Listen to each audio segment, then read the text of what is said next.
Now, let's go to America, brothers and sisters. Now, in America, the campaign of presidential candidate this time, Donald Trump, brought the issue of anti-Islam. And surprisingly, brothers and sisters, this campaign has a big support of public. Dr. Zakir Naik. So, what do you think behind this phenomenon? What does it indicate? No, I believe that we find that anything which is popular, they do have enemies. Yeah. And Allah says in the Quran that every prophet had enemy. And Muhammad Sallallahu Alaihi Wasallam, being the last prophet, will always have enemy. So I feel that people like Donald Trump, they prove the Quran right. Allah says in Surah Furqan, chapter number 25, that there will be an enemy for Muhammad Sallallahu Alaihi Wasallam. And since Muhammad Sallallahu Alaihi Wasallam, his message is going to be till eternity, there are bound to be critics and enemies of Islam and of Prophet Muhammad. So these people are proving the Quran right. Because in spite of all these things, Islam is spreading. Allah says in the Quran, in Surah Imran, chapter 3, verse 54, Allah says, Makaru makarallah wallahu khairul makirin. They plan and plotted, Allah too plan. Allah is the best of planners. If you see after 9/11, the media war on Islam and throughout the world, normally people should think that now Islam should perish, na'uzubillah. They cannot. But we find that more people want to know what kind of religion is this. And we find that in USA alone, in a span of about 9 months after 9/11, 34,000 Americans accepted Islam. In Europe alone, in a span of 10 months after 9/11, more than 20,000 Europeans accepted Islam. So more they are trying to attack Islam, more Islam is spreading. I believe that such type of people, in the long run, it is benefit for Islam. People want to know what is this religion. And whenever people attack Islam, and you find that in the long run, it benefits Islam. All right.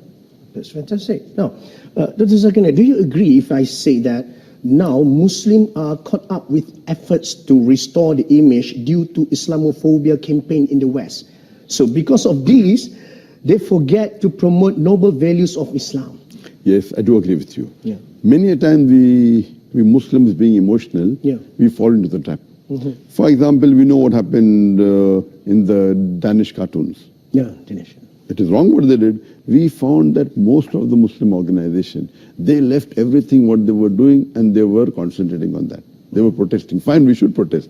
But that doesn't mean that we stop our activity. So if an organization was suppose doing 100 points work, they focus all their attention on replying to the Danish cartoon, and out of 100, they only do 5 points work. So imagine if all the organization do that, it will be a loss for the Muslim Ummah. What we require, there should be specialized organization to take care of this. And I've given a talk on this, how this should be dealt. What we do, we become emotional. Fine, we disagree with it. But don't become so emotional that whatever positive work you are doing, you also stop that.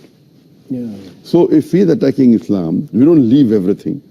You leave everything and you only go and reply to that. I mean, for example, as I told you earlier, that anyone that is popular, they're bound to be criticism on him.